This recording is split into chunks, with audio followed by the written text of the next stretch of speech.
Laing garbo sa tibuok lalawigan sa Misamis Oriental, hilabi na ni Governor Bambi Imano nga nahimong usa sa mga resource speakers si Misamis Oriental Provincial Librarian Miss Rochelle ay pahara alang sa pinakaunang gipahigayon nga ASEAN Regional Conference of Public Librarians ning bag-o.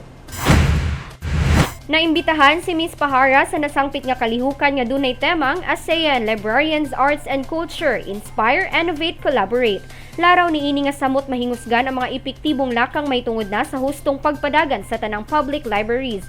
Gisalmutan ang maong virtual activity nga miabot og 3 ka adlaw via Zoom teleconferencing gikan Agosto 23 hangtod 25 ning tuig.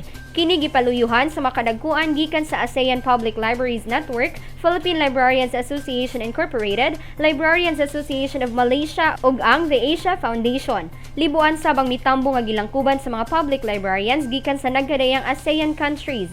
Ang gihisgutan nga topiko niini mao ang parallel session, Service Quality of Public Libraries as Determinant of the Satisfaction of Users' Information Needs.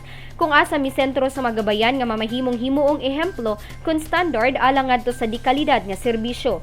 Matod ni Provincial Librarian Miss Pahara nga nagikan sa iyang research study ang maong hisgutanan atol sa iyang pagkuha sa master's degree niadtong tuig 2019. Gani sugod pa lang kaniadto suportado na sa amahan sa lalawigan ang mga tinguha ni Miss Pahara, hinungdan nga dako kini og pasalamat ni Governor Bambi Imano.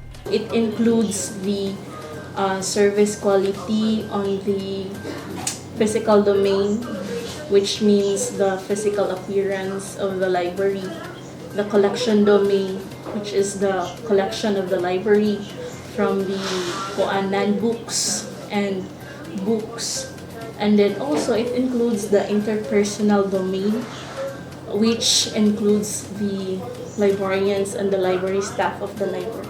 Dugang mensahe sab ni Miss Pahara nga sulod sa liderato ni Governor Bambi, hilabihan kabililhon og pinasahi ang pagdumala niini tungod kay nasinatian gayud nila og bisan sa tibok lalawigan ug tanang mga public libraries ang daghan nga kalampusan bisan sa magikinahanglang adjustments sulod ning pandemya. Ang maong imbitasyon gikan sa national nga bahin ngadto kay Miss Pahara nagpamatuod lamang nga sa natad sa edukasyon mibarog ang Misamis Oriental, partikular na public and provincial libraries nga nagunang hinguhaan sa tanang mga insaktong impormasyon. Kauban si Charm Andy Pakamalan sa kamera. Ako si Lambert Regian Amor Maygay, alang sa limpyog mataro nga panggobyerno, padayon Pilipino.